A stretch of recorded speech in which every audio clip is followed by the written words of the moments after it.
કઈ રીતે company shares પર રકમ મંગાવે છે? તો અમાઉન્ટ કોલ્ડ ઓન શેર કઈ રીતે મંગાવશે? તો એપ્લિકેશન વખતે, એટલે કે on application, on allotment and on call. Application વખતે રકમ મંગાવશે, મંજૂરી વખતે રકમ મંગાવશે અને બાકીની રકમ મંગાવશે હપ્તામાં, એટલે ઓન કોલ. એપ્લિકેશન વખતે જ્યારે રકમ કંપની મંગાવશે તો કઈ રીતના ટ્રાન્ઝેક્શન થાય છે આપણે સમજવાનું છે. સૌથી પહેલાં તો એપ્લિકેશનની રકમ મળશે, એટલે કે amount received on application, then application transferred to share capital. એટલે જે એપ્લિકેશનો મળી એમાંથી કંપનીને જો વધારે એપ્લિકેશન મળી હશે તો વધારાની એપ્લિકેશન રિજેક્ટ કરશે અથવા પ્રપોર્શનેટ એમને પ્રમાણસર ફાળવણી કરીને કોને કેટલા શેર આપવા એ નક્કી કરશે અને એ નક્કી કર્યા પછી કંપનીએ રકમ જે છે એ શેર કેપિટલમાં ટ્રાન્સફર કરશે. તો એ વખતે જ્યારે આપણે એન્ટ્રીઝ કરીશું, જનરલ એન્ટ્રીઝ, તો ફર્સ્ટ એન્ટ્રી થશે bank account debit to share application. Then જ્યારે આપણે એલોટમેન્ટ કરશું, એટલે કે રકમ ફાળવશું, કેટલા શેર કોને આપ્યા, તો શેર એપ્લિકેશનની રકમ ક્યાં લઈ જઈશું? શેર કેપિટલમાં. એટલે કે share application account debit to share capital account to share allotment account to call in advance account and to bank. હવે અહીંયા જો પહેલી એન્ટ્રી આપણે કરી એમાં ફક્ત એટલું લખ્યું bank account debit to share application વખતે જે રકમ મંગાવી તે, પણ એને આપણે જ્યારે ડિસ્ટ્રીબ્યુટ કરશું, ફાળવણી કરશું, તો એપ્લિકેશનની રકમ છે એમાંથી જેટલા શેર આપણે એમને આપીશું એને લઈ જઈશું એટલી રકમ શેર કેપિટલમાં, એટલે કે ટુ શેર કેપિટલ. જે લોકોએ વધારે શેરની એપ્લિકેશન કરી હશે ને એને આપણે ઓછા શેર આપીશું તો એમણે જે રકમ વધારે ભરેલી હશે એ રકમ પરત નહીં કરીએ, એ રકમ આપણે એમને નેક્સ્ટ ઇન્સ્ટોલમેન્ટમાં, એટલે કે એલોટમેન્ટમાં ટ્રાન્સફર કરી દઈશું. તો એ રકમ જમા કરી દઈશું ટુ શેર એલોટમેન્ટ. કોઈ શેર હોલ્ડરે બહુ જ વધારે શેરની એપ્લિકેશન કરી હશે અને આપણે ઓછા શેર આપ્યા હશે તો એની રકમ જે છે એ એપ્લિકેશન અને એલોટમેન્ટમાં પણ ભરાઈ ગઈ હશે અને પછી પણ રકમ રહેતી હશે તો એ રકમ આપણે જમા કરી દઈશું કોલમાં, એટલે કે હપ્તામાં. તો એ ગણાશે કોલ ઇન એડવાન્સ. બાકીના જે લોકોને શેર આપણે મંજૂર કર્યા જ નથી એ લોકોને રિટર્ન કરી દીધા, એ રકમ જમા ટુ બેંક અકાઉન્ટ. બરાબર. તો આ થઈ ગયા એપ્લિકેશન વખતની બે એન્ટ્રીઝ, જનરલ એન્ટ્રી. એ જ પ્રમાણે એલોટમેન્ટ વખતે જો આપણે જોઈએ તો એલોટમેન્ટમાં શું થશે? હવે કંપનીએ શેર એલોટ કરી દીધા, એટલે કે અમાઉન્ટ કોલ્ડ ઓન એલોટમેન્ટ. મંજૂરી પર જે શેર મંજૂર કરે એના પર રકમ મંગાવવામાં આવશે. ત્યાર પછી એમાઉન્ટ જે મળશે એની એન્ટ્રી થશે. તો બે એન્ટ્રી આપણે કરીએ તો ફર્સ્ટ એન્ટ્રી થશે મંગાવવાની, એટલે કે શેર એલોટમેન્ટ અકાઉન્ટ ડેબિટ. હવે મંજૂરીની રકમ થઈ એટલે મંજૂરી ખાતું ઉધાર થશે ટુ શેર કેપિટલ. જો પ્રીમિયમ હશે તો ટુ સિક્યુરિટી પ્રીમિયમ. મળશે રકમ તો simple entry bank account debit to share allotment. હવે અહીંયા જો બંનેમાં શું ફરક છે? અહીંયા જો એપ્લિકેશનમાં પહેલા બેંકની એન્ટ્રી થઈ અને પછી શેર કેપિટલની એન્ટ્રી થઈ, જ્યારે અહીંયા પહેલા કેપિટલની એન્ટ્રી, એટલે કે મંગાવવાની એન્ટ્રી થાય છે અને પછી મળશેની એન્ટ્રી. બરાબર છે. આ પ્રમાણે ક્રમ વાઇઝ આપણે એન્ટ્રીઝ કરવાની છે. હવે ઓન કોલ, એટલે કે હપ્તા વખતે, તો હપ્તા વખતે પણ સેમ આપણે એલોટમેન્ટમાં થયું એ જ ટાઈપ થશે. પહેલાં થશે અમાઉન્ટ કોલ્ડ અને પછી અમાઉન્ટ રિસીવ્ડ ઓન કોલ. હપ્તાની રકમ મળશે તો મંગાવીશું ત્યારે એન્ટ્રી કરશું share call account debit to share capital account to security premium, જો પ્રીમિયમ હશે તો. બરાબર. અને મળશે ત્યારે bank account debit to call account, જે હપ્તો હશે, first call, second call, third call જે આવે. બરાબર. હવે અહીંયા એક વર્ડ આવ્યો કોલ ઇન એડવાન્સ. બરાબર છે. એ જ પ્રમાણે બીજી પણ એક વસ્તુ છે કોલ્સ માટે, call in arrears. Call in advance એટલે અગાઉથી મળેલ હપ્તો અને કોલ ઇન એરિયર્સ એટલે મળવાનું બાકી હપ્તા.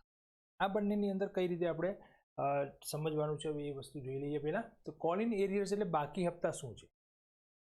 તો બાકી હપ્તા એટલે એવી વસ્તુ છે કે જે અમુક શેર હોલ્ડરો એવા હોય છે જેની પાસેથી કંપની હપ્તાની રકમ મંગાવે છે પણ એ લોકો સમયસર હપ્તાની રકમ ભરતા, તો જે રકમ નથી ભરતા તો એમની રકમ ભરવા માટે એમને અમુક મુદત સમય આપવામાં આવે. એ સમય સુધી એમને કહેવામાં આવે કે તમારે આ રકમ ભરવાની છે વગેરે. બરાબર છે. જ્યાં સુધી એ લોકો હપ્તા નહીં ભરે ત્યાં સુધી એ હપ્તાનું અકાઉન્ટ એટલી રકમથી ચાલુ રહેશે. બરાબર છે. અને બીજી એક પ્રેક્ટિસ એવી છે અમુક કંપનીઝમાં કે હપ્તો નથી મળતો તો એ હપ્તાનું ખાતું બંધ કરી અને એ રકમ કોલ ઇન એરિયર્સ બાકી હપ્તા ખાતે જમા. ફોર એક્ઝામ્પલ સમજો, અહીંયા હું ક્વેશ્ચન તમને અમાઉન્ટ સાથે સમજાવું તો આપણે હમણાં જ એન્ટ્રીઝ જોઈએ. અહીંયા જો એન્ટ્રીઝ જો, અહીંયા share call account debit to share capital to security premium. એટલે માનો કે અહીંયા 1 લાખ રૂપિયા આપણે હપ્તો મંગાવ્યો બધા શેર હોલ્ડર પાસેથી અને 1 લાખ રૂપિયા મૂડી થઈ, એટલે હપ્તાની રકમ આપણે 1 લાખ રૂપિયા ડેબિટ કરી. હવે માન લો કે એમાંથી આપણને 10,000 રૂપિયાની રકમ નથી મળતી, તો આપણે એન્ટ્રી શું કરશું? અહીંયા bank account debit 90,000 to call account 90,000. Debit કેટલા કર્યા શેર કોલમાં? 1 લાખ. અને ક્રેડિટ કેટલા થઈ ગયા? 90,000. તો મતલબ એ થયો કે શેર કોલ એકાઉન્ટનું જે શેર કોલનું એકાઉન્ટ છે એ 10,000 રૂપિયા બેલેન્સ બતાવશે, બાકી બતાવશે, ક્લોઝ નહીં થઈ જાય. જ્યારે આ ક્લોઝ થઈ જવું જોઈએ, બરાબર. તો જે 10,000 રૂપીસ છે એ શું ગણાશે? કોલ ઇન એરિયર્સ, બાકી હપ્તો. એટલે એટલી રકમથી આ હપ્તાનું એકાઉન્ટ જે છે એ ચાલુ રહેશે, એટલે કે ઓપન રહેશે, બંધ નહીં થાય, બરાબર. તો એ વસ્તુ ખાસ અહીંયા સમજવાની. જો ચલો, બરાબર. According to table A, table A એક કંપનીનું એક કંપની એક્ટમાં એક ટેબલ એ આપેલું છે, જેના પ્રમાણે company should charge 5% interest per annum, but nowadays companies charge 12 to 15% interest per annum. Table A પ્રમાણે જોગવાઈ કરી છે કે મિનિમમ 5% ઇન્ટરેસ્ટ કંપની લઈ શકે આ બાકી હપ્તાની રકમ પર, પણ અત્યારના સમયમાં કંપની 12 થી 15% સુધી વ્યાજ લે, બરાબર. Some companies follow practice of transferring the unpaid balance to call in arrears account. એટલે આપણે જે વાત કરી ને હમણાં 1 લાખ ડેબિટ કર્યા, 90,000 ક્રેડિટ કર્યા, તો 10,000 બાકી રહ્યું. એ 10,000 રકમ છે એ 10,000 જો આપણે ક્યાંય ટ્રાન્સફર ના કરીએ તો એ કયા એકાઉન્ટમાં ડેબિટ રહેશે? કોલ અકાઉન્ટમાં ડેબિટ રહેશે. મતલબ એટલી રકમ હજુ મળવાની બાકી છે. પણ ઘણી કંપનીઓનું એવું છે કે એ રકમ કોલ અકાઉન્ટ ક્લોઝ કરી દો આપણે અને એક એન્ટ્રી કરી દો અને રકમને ટ્રાન્સફર ક્યાં કરી દો? કોલ ઇન એરિયર્સમાં. એટલે કે ફર્સ્ટ કોલમાં બાકી હતા, પછી સેકન્ડ કોલ કંપનીને મંગાવવો છે તો ફર્સ્ટ કોલનું એકાઉન્ટ ક્લોઝ કરી દો, મતલબ એ રકમ બાકી છે મળવાની, એને ક્યાં ટ્રાન્સફર? તો એ વખતે કંપની એન્ટ્રી કરશે અને રકમ ક્યાં ટ્રાન્સફર કરી દેશે? કોલ ઇન એરિયર્સમાં. અને આ વસ્તુને આપણે જે કહીશું બાકી હપ્તા ખાતું કહેવાય, મળવાના બાકી હપ્તા, બરાબર. તો એન્ટ્રી ત્યાં કરવામાં આવશે અને રકમ ટ્રાન્સફર કરી દેવામાં આવશે. The balance of call in arrears account would be deducted from the cold up share capital in the balance sheet. હવે જ્યારે બેલેન્સ શીટ બનાવીએ ત્યારે મારે જે આ કોલ ઇન એરિયર્સ એકાઉન્ટ જે બેલેન્સ આવે એ બેલેન્સ શેર મૂડીમાંથી બાદ કરવા. કારણ કે જ્યારે મંગાવો ને ત્યારે પૂરેપૂરી રકમ શેર મૂડી ખાતે જમા થઈ જાય અને જ્યારે મળે ત્યારે રકમ એ હપ્તા ખાતું બંધ થાય. જો હપ્તા ખાતું બંધ નથી થતું તો એમાં જેટલું બેલેન્સ હોય એ બેલેન્સ તમારે બેલેન્સ શીટમાં મૂડી લખતી વખતે બાકી હપ્તા બાદ કરી, બરાબર છે. એન્ટ્રી આપણે કરવી હોય તો એન્ટ્રી આ પ્રમાણે થશે. When the balance of call in arrears transfer કરતી વખતે એન્ટ્રી આવી કરશું. જો calls in arrears account debit to share call account, બાકી હપ્તા ખાતે ઉધાર તે હપ્તા ખાતે. આ અમુક કંપનીઓનો નિયમ છે કે એ પ્રમાણે કરે છે, કમ્પલસરી નથી, બરાબર છે. પણ આપણે કોલ ઇન એરિયર્સ વિશે તમને કદાચ કંઈક પૂછવામાં આવે શોર્ટ નોટ કે વગેરે તો આપણે લખી શકીએ આરામથી, બરાબર છે. અને જ્યારે આ રકમ મળે એટલે કે આઉટસ્ટેન્ડિંગ અમાઉન્ટ મળે તો એન્ટ્રી શું કરશો? Bank account debit two call in arrears account. અને કોલ ઇન એરિયર્સ એકાઉન્ટ છે ક્લિયર. આ હતું કોલ ઇન એરિયર્સ વિશે થોડી બાબતો. ધેન કોલ ઇન એડવાન્સ, અગાઉથી મળેલ હપ્તો શું છે? ઓકે, અગાઉથી મળેલ હપ્તો એટલે અગાઉથી મળેલ હપ્તામાં જો એપ્લિકેશન વખતે અમુક શેરહોલ્ડર એવો હોય કે જેમને હપ્તે હપ્તે પૈસા નથી ભરવા, તો બધા શેરની રકમ આખી રકમ એક સાથે એપ્લિકેશન. ઘણા શેરહોલ્ડર એવા હોય કે જે લોકો મંજૂરી વખતે એપ્લિકેશન વખતે અમુક રકમ ભરી હતી, એમને શેર એલોટ થયા તો એલોટ થયા જેટલા શેર એના પર એમણે પૂરેપૂરી રકમ શેર કંપની મંગાવે એ રકમની રાહ જોવી. તો shareholder can pay the amount on shares held by them even though the amount may not have been called up by the company. કંપનીએ રકમ નથી મંગાવી એમ છતાં શેરહોલ્ડર અગાઉથી રકમ ભરી શકે છે, બરાબર. Amount received in advance is credited two call in advance account. હવે આ રકમ એડવાન્સ મળી જાય, હજુ કંપનીએ મંગાવી નથી એટલે એ જે તે હપ્તા ખાતે જમા નહીં થાય, પણ એ કયા એકાઉન્ટમાં જમા થશે? કોલ ઇન એડવાન્સ તરીકે જમા. It is shown under the heading share capital as a separate item and not added to share capital, the balance sheet. આ રકમને સેપરેટલી બતાવવામાં શેર કેપિટલના હેડિંગમાં બેલેન્સ શીટમાં શેર કેપિટલમાં એડ પણ નહીં કરીએ અને માઇનસ પણ નહીં કરીએ, અલગથી જ બતાવવામાં આવશે કોલ ઇન એડવાન્સ. આ રકમ વધારાની મળેલી છે, હજુ એ શેર કેપિટલ બની નથી. જ્યારે હપ્તો એ મંગાવશું ત્યારે એ કોલ ઇન એડવાન્સમાંથી ટ્રાન્સફર કરી દઈશું કેપિટલ, બરાબર. વેન કોલ ઇઝ મેડ, જ્યારે હપ્તો મંગાવીશું by the company, the amount payable by the share holder who is paid call in advance is transferred from call in advance account. બરાબર છે. એટલે જ્યારે પણ કંપની આ રકમ આવી રીતે હપ્તો મંગાવશે, જે હપ્તો કંપની શેર હોલ્ડરે એડવાન્સ ભરી દીધો છે, એ રકમ કંપની જો એડવાન્સ એ હપ્તો મંગાવશે ત્યારે આપણે એ હપ્તાની રકમ ત્યાં ટ્રાન્સફર કરી દઈશું, જે તે હપ્તા ખાતે ટ્રાન્સફર કરી દઈશું, એટલે automatic call in advance account close થઈ જશે. એન્ટ્રીઝ પણ જોઈ લઈએ એની. When call received in advance, જ્યારે હપ્તો અગાઉથી મળે ત્યારે એન્ટ્રી આ પ્રમાણે કરીશું: bank account debit to share allotment account to call in advance. જો અલોટમેન્ટની રકમ એડવાન્સ મળે ને તો એને કોલ ઇન એડવાન્સ ના કહેવાય, એને અલોટમેન્ટ જ કહેવાય. હપ્તા માટે એડવાન્સમાં કોલ ઇન એડવાન્સ ખાતું અલગથી બનાવવામાં આવે છે, એલોટમેન્ટ નહીં. બરાબર. જ્યારે હવે એ હપ્તો મંગાવીશું ત્યારે શું કરશો એન્ટ્રી? તો call in advance account debit to call account, જે તે હપ્તો હશે એ હપ્તા ખાતામાં કરી દઈશું, call in advance account to debit. A account થઈ જશે ક્લોઝ. ક્લિયર? તો આ અમુક જે અગત્યની બાબતો હતી એ આપણે જોઈ લીધી ખાસ, કોલ ઇન એડવાન્સ અને call in arrears.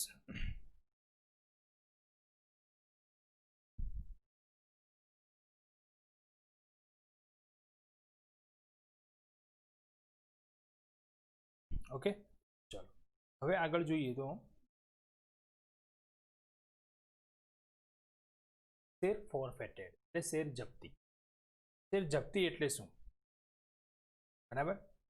Van a member મતલબ share holder fails to pay the amount due on sales within the period allowed by the company, the directors serve a 14 days notice to the member thereafter, asking him to pay the amount due together with interest on it before the certain date.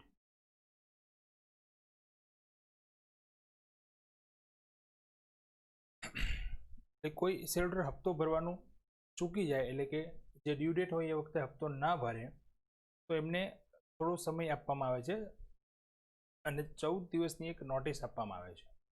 બરાબર. એ નોટિસમાં સૂચવવામાં આવે છે એમને કે આટલી એમની હપ્તાની રકમ છે, આટલો એના પર વ્યાજ છે, અને વ્યાજ સાથે આટલા સમય સુધીમાં એક પાછો એક ટાઈમ આપવામાં આવે, એ ટાઈમ સુધીમાં એમને રકમ ચૂકવી દેવામાં આવે. આ ટાઈપની એક નોટિસ પહેલાં આપવામાં આવશે બાય ડિરેક્ટર. હવે જો આ નોટિસ આપવા છતાં પણ જો શેર હોલ્ડર હપ્તો ના ભરે, એટલે કે if the shareholder does not pay the amount due within stipulated date, then the directors would forfeit his shares by passing a resolution. The boards directors board મિટિંગમાં રિઝોલ્યુશન પાસ કરી, એક ઠરાવ pass કરી, અને આવા જે શેર્સ હોય કે જેના પર અમુક હપ્તાની રકમ નથી મળી, તો એવા શેર ફોરફેટ એટલે કે જપ્ત કરી લેશે, મતલબ પાછા લઈ લેશે. કંપની પોતે એ શેર મેમ્બરનું નામ શેર હોલ્ડરમાં કેન્સલ કરી અને કંપની એ શેર પરત લઈ લેશે, શેર જપ્ત કરી. અને આવા શેર જે જપ્ત કરી લીધા એના પર જે રકમ ભરાયેલી છે એ રકમ કંપની શેર હોલ્ડરને પરત આપશે નહીં, એટલે જ આપણે શેર જપ્ત કરી લીધા એવું કહીએ. હવે આ શેર કંપની શું કરશે? તો આવા શેર કંપની પાછા રીઇશ્યુ કરી શકે, મતલબ ફરીથી એ બહાર પાડી શકે. કંપની તો પોતાની શેર કેપિટલ જેટલી રિક્વાયરમેન્ટ હતી એટલું તો શેર ઇસ્યુ કરશે જ. તો જે શેર આવી રીતે કંપનીએ પરત લઈ લીધા છે, જપ્ત કરી લીધા છે, એવા શેર કંપની ફરીવાર બહાર પાડશે, જેને કહેવાય રીઇશ્યુ ઓફ ફોરફેટેડ શેર. જપ્ત કરેલા શેર ફરી બહાર પાડવા. બરાબર. The forfeited shares can be reissued by the directors. બહાર પાડી શકે છે, પણ હવે આ જે છે એ નોર્મલ શેર નથી, એ જપ્ત કરેલા શેર છે અને ફરી બહાર પાડવા છે. તો એના માટે થોડાક નિયમોનું આપણે ધ્યાન રાખવું પડે. તો પહેલો નિયમ એ છે, minimum price at which they can be reissued has been laid down in the act. હવે એની ઓછામાં ઓછી રકમ કાયદામાં કીધું છે કે આટલી રકમમાંથી એ આટલી રકમના શેર ઇસ્યુ. 10 રૂપિયાનો શેર હોય, એના પર 8 રૂપિયા મંગાવ્યા હોય, 10 રૂપિયા મંગાવ્યા હોય, શેર હોલ્ડર એના પર 8 રૂપિયા ભરી દીધા છે, 2 રૂપિયાનો છેલ્લો હપ્તો ભર્યો અને કંપનીએ શેર જપ્ત કર્યા. તો હવે આ શેર ફરી બહાર પાડવા, તો કેટલી રકમથી બહાર પાડવા? 10 રૂપિયામાં જ બહાર પાડવા, 15માં બહાર પાડવા, કે 8 રૂપિયામાં બહાર પાડવા, કઈ રીતે?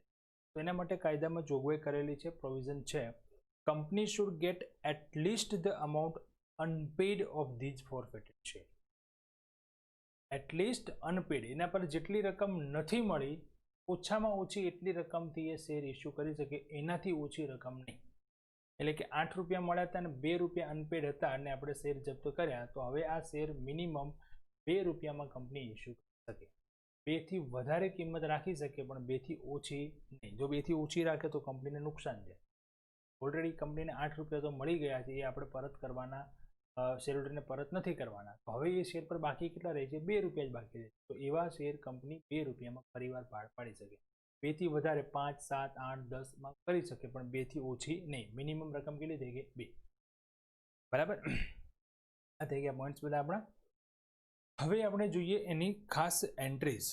જો અગાઉ મેં તમને એન્ટ્રીઝ કહી દીધી, એપ્લિકેશન વખતે 2 એન્ટ્રી થાય છે, એલોટમેન્ટ વખતે 2 એન્ટ્રી થાય છે અને કોલ હપ્તા વખતે 2. હવે સિચ્યુએશન બીજી એ છે કે આ જે હતું એ નોર્મલ હતું. કંપની એપ્લિકેશન કરશે, પહેલાં એપ્લિકેશન મની મંગાવશે, પછી એલોટ કરશે, પછી હપ્તા વખતે રકમ મંગાવશે. જે લોકો હપ્તા નથી ભરતા એના શેર શું કરશે? કંપની જપ્ત કરશે. અને આ જપ્ત કરેલા શેર કંપની શું કરશે? ફરી બહાર. તો આજે ટ્રાન્ઝેક્શન જે હતા એપ્લિકેશન, એલોટમેન્ટ અને કોલ, એ નોર્મલ ટ્રાન્ઝેક્શન છે, બધામાં કોમન રહેશે. પણ જે શેર જપ્ત કર્યા અને ફરી બહાર પાડશે તો ત્યાં આપણે ધ્યાન રાખવું પડશે કઈ રીતે કંપનીએ શેર બહાર પાડ્યા હતા અને જપ્ત કર્યા. જપ્ત કરેલા શેર પાછા ફરી કઈ રીતે બહાર, કઈ રીતે, એટલે કે અહીંયા 3 ટાઈપ્સ છે કંપની શેર બહાર પાડવા માટેના. એટ પાર એટલે મૂળ કિંમત, એટ પ્રીમિયમ એટલે પ્રીમિયમથી, એન્ડ એટ ડિસ્કાઉન્ટ એટલે કે વટાવ. ખબર છે? 3 રીતે કંપની શેર બહાર પાડી છે. તો અહીંયા આ એન્ટ્રીઝ ખાસ અગત્યની છે જે તમારે યાદ રાખવાની છે. એટ પાર એન્ડ ફોરફિટેડ, કંપનીએ શેર મૂળ કિંમતે બહાર પાડ્યા હોય અને જપ્ત કરવામાં આવે. તો અહીંયા 3 એન્ટ્રીઓ થશે, યાદ રાખજો. વેન શેર ફોરફિટેડ એટલે કે પહેલી એન્ટ્રી થશે શેર જપ્ત કરતી વખતે. શેર જપ્તી કરતી વખતે હંમેશા શેર કેપિટલ અકાઉન્ટ ડેબિટ થશે, એટલે કે equity share capital account debit to share forfeited account. આ બંને એકાઉન્ટ કોમન દરેક એન્ટ્રીમાં આવશે. શેર જપ્ત કરતી વખતે શેર મૂડી ખાતું ઉધાર થશે અને શેર જમા થશે. હવે જે છે એ ચેન્જ થતું રહેશે, એટલે કે શેર એલોટમેન્ટ એકાઉન્ટ આવી શકે, ટુ શેર કોલ એકાઉન્ટ આવી. હવે જો બ્રેકેટમાં મેં લખ્યું છે કે રકમ કઈ રીતે લખશો, તો શેર કેપિટલમાં રકમ કેટલી આવશે? નંબર ઓફ શેર, જેટલા શેર જપ્ત કર્યા એ ઇન્ટુ અમાઉન્ટ કોલ્ડ અપ અને આવેલી. ફોરફિટમાં અમાઉન્ટ રિસીવ્ડ, એલોટમેન્ટમાં નોટ રિસીવ્ડ અને કોલમાં નોટ રિસીવ્ડ. મતલબ શેર મૂડી ખાતું ઉધાર થશે ફિક્સ, શેર જપ્તી ખાતું જમા થશે ફિક્સ. શેર મૂડી ખાતે કઈ રકમ ઉધાર થશે? તો જેટલી મંગાવી હતી એટલી. શેર જપ્તી ખાતામાં કઈ રકમ જમા થશે? જેટલી મળી ગઈ એટલી. તો હવે પછીના એકાઉન્ટ કયા આવશે? જે રકમ નથી મળી, એટલે કે જે રકમ હપ્તો નથી મળ્યો જેના કારણે શેર જપ્ત કર્યા. તો મંજૂરી ના મળી હોય તો શેર એલોટમેન્ટ પણ આવે ને શેર કોલ પણ આવે. મંજૂરીની રકમ ભરાઈ ગઈ છે અને હપ્તો નથી ભર્યો તો ખાલી શેર કોલ આવશે. બરાબર છે. હવે આ શેર રીઇશ્યુ કરે તો રીઇશ્યુમાં પાછા 3 ઓપ્શન આવી જાય. એટ પાર ઇશ્યુ કરી શકે, એટ પ્રીમિયમ ઇશ્યુ કરી શકે, એટ ડિસ્કાઉન્ટ ઇશ્યુ કરી શકે. બરાબર છે. ચલો ફર્સ્ટ જોઈએ. રીઇશ્યુ એટ પાર, મૂળ કિંમતે બહાર પાડે. Bank account debit, capital, simple entry. બરાબર. રીઇશ્યુ એટ ડિસ્કાઉન્ટ, જો ડિસ્કાઉન્ટથી બહાર પાડે તો bank account debit, share forfeit account debit to equity share capital. ધ્યાન આપો ખાસ, ફોરફેટ એકાઉન્ટ ડેબિટ કરે. એટલે કે હવે જો રીઇશ્યુ વખતે કંપની ડિસ્કાઉન્ટ આપે તો કંપની ડિસ્કાઉન્ટ જે આપશે એમણે ઓલરેડી જે શેર જપ્તીની રકમ છે એ શેર જપ્તીની રકમમાંથી આ ડિસ્કાઉન્ટ એડજસ્ટ કરશે. નવું ડિસ્કાઉન્ટ એકાઉન્ટ નવું કોઈ લોસ ક્રિએટ કરશે. બરાબર. જે તમને એક્ઝામ્પલ આપ્યું હતું એ પ્રમાણે જો હું સમજાવું તો 10 રૂપિયા મંગાવી લીધા હતા કંપની, માંથી કોઈ શેરહોલ્ડરે 8 ભર્યા છે અને 2 નથી ભર્યા એટલે શેર જપ્ત કરી લીધા. તો શેર જપ્તી ખાતે રકમ આપણે કેટલી જમા કરી હશે? 8 રૂપિયા. બરાબર. હવે આ જ શેર માનો કે કંપનીએ 5 રૂપિયામાં બહાર પાડ્યા તો ઓલરેડી કંપનીને 8 રૂપિયા તો મળી ચૂક્યા છે એના પર. હવે કંપની 10 રૂપિયાનો શેર 5 રૂપિયામાં બહાર પાડે છે તો હવે કંપનીનો ડિસ્કાઉન્ટ કેટલો થયો? 5 રૂપિયા. એ ડિસ્કાઉન્ટ જે છે એ ડિસ્કાઉન્ટ આપણે ઓલરેડી 8 રૂપિયા મળી ગયા ને એમાંથી એડજસ્ટ કરીશું. એટલે 8 રૂપિયા જે આપણે જમા કર્યા અગાઉ એમાંથી 5 રૂપિયા પાછા લે તો પણ કંપનીને હજી 3 રૂપિયા છે વધારાની રકમ.